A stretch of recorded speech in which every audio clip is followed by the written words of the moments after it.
Well, hello again, everyone. As promised, we wanted to share part two of our reopening plan. You might recall in the first installment of this, I shared with you just some important factors that still hold true. We want to be praying. We want to come on Sunday expecting God's best. Really just come into his courts with thanksgiving and praise.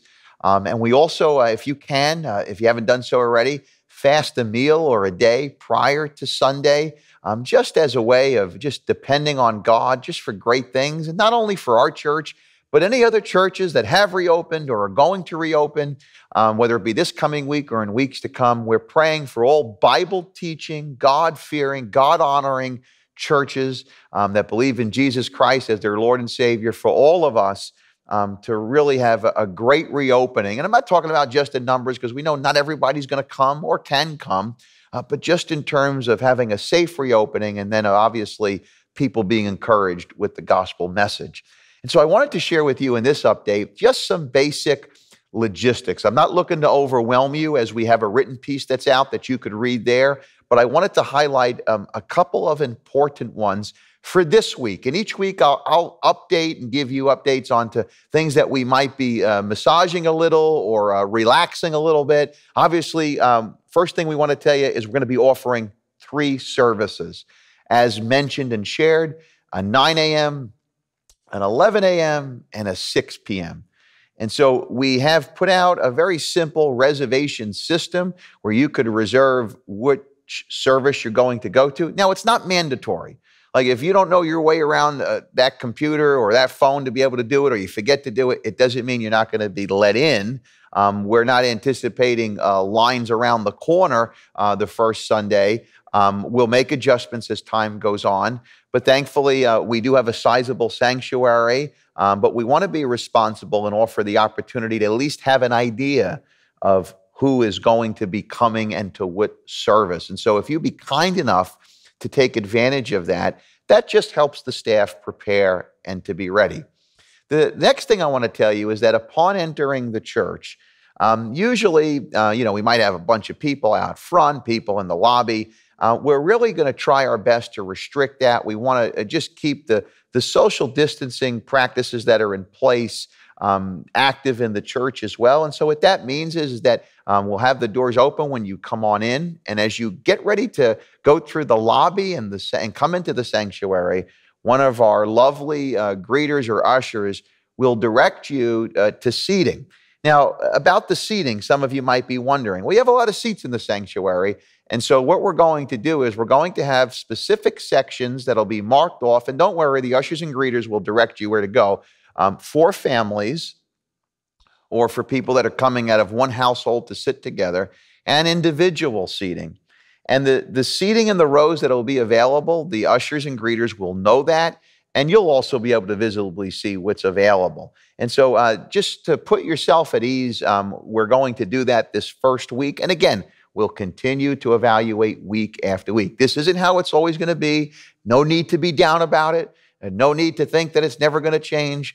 We want to reopen with caution, and we want to ease our way back into it. Listen, there's a lot of churches that aren't reopening this coming week, but we don't want to wait any longer, and we believe that if we have this plan in place, we can offer in-person opportunities for our congregation. And so that'll be a big one. You just can't come in and sit wherever you want.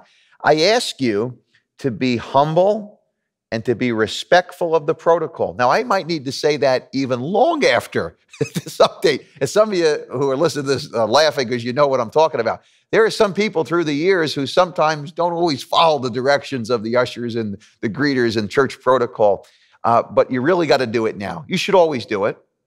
Like when I go to somebody's house and I'm invited somewhere, before I sit down for dinner, I ask, what seat should I sit at if they don't tell me? Because I don't want to sit in a seat that may not be for me. And so we want to show respect. This is God's house. This is our family. And so we want to be respectful of that. And so really respect our ushers and greeters. They love to serve, and they would love to have a smooth Sunday this week. And so that'll be for this Sunday for all 3 services.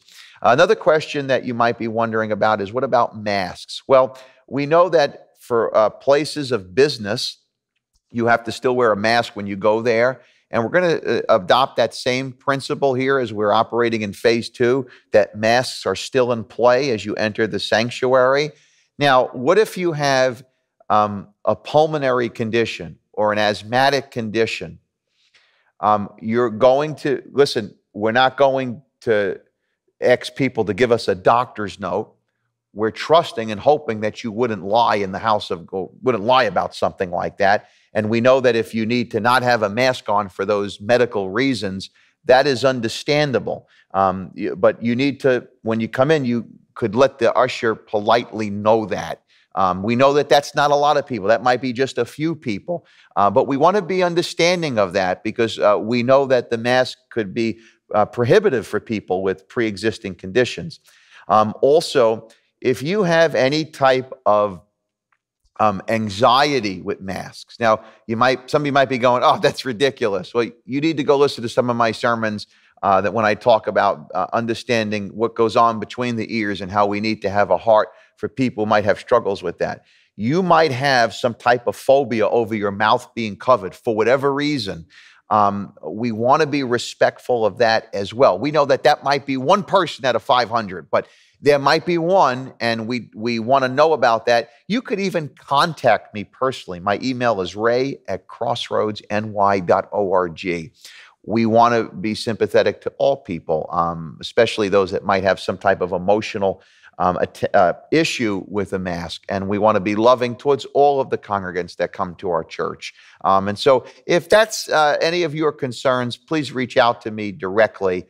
And do it twice if I don't get back to you for whatever reason. Maybe your email got lost in cyberspace. I want to make sure that we receive you, and you could contact me contact me directly about that. Now, here's another thing too. Normally after church, unless I got to go do a wedding or a funeral, or sometimes I got to go coach a ball game, I'll make a beeline out of here. But that's like maybe 3 Sundays out of a year, and I usually only miss maybe 2 Sundays out of a year. So for a majority of this, for 47 Sundays out of the year, okay, I stay after and I talk with people until the last person is here that wants to talk with me. That's always been my practice for 18 years, okay? Now, because of all that's going on in the interest of not wanting to spread or infringe upon anybody's concerns, I'm going to not do that practice this coming week of just hanging out and talking with everybody. If you have any concerns that you need to meet with me or talk with me, we can schedule a Zoom call. I've been doing that with people, and nobody needs to feel bad. I haven't been meeting with anybody in person. Everything has been over the phone and through technology. And again, for this week, we'll continue to keep that in place. As you know, because of what I do, I'm around a lot of people normally. Right now, I've been restrictive of that, as you have been. But again, I'm going to tell you this, because I got to keep saying this, because some of you I know must be a little upset over all of these things, is don't worry, this too shall pass.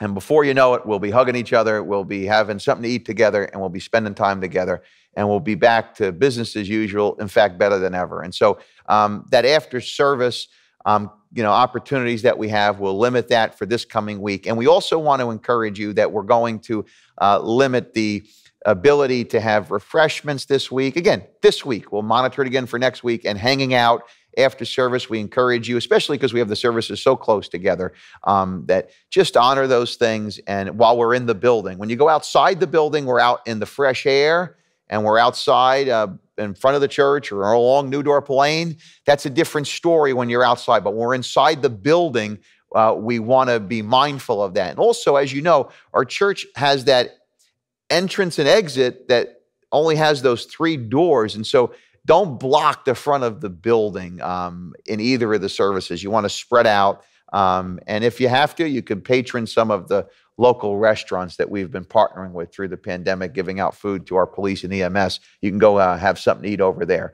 And now the last thing I want to tell you is concerning our childcare.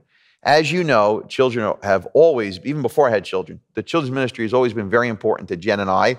Jen has overseen the children's ministry from its inception. We love children. We love one of the best things about church on Sunday is our children's ministry. I love it. You might think, all right, the sermon. No, I love that the children learn the Word of God. I think that is incredible. I think that's great. That's what we should be doing.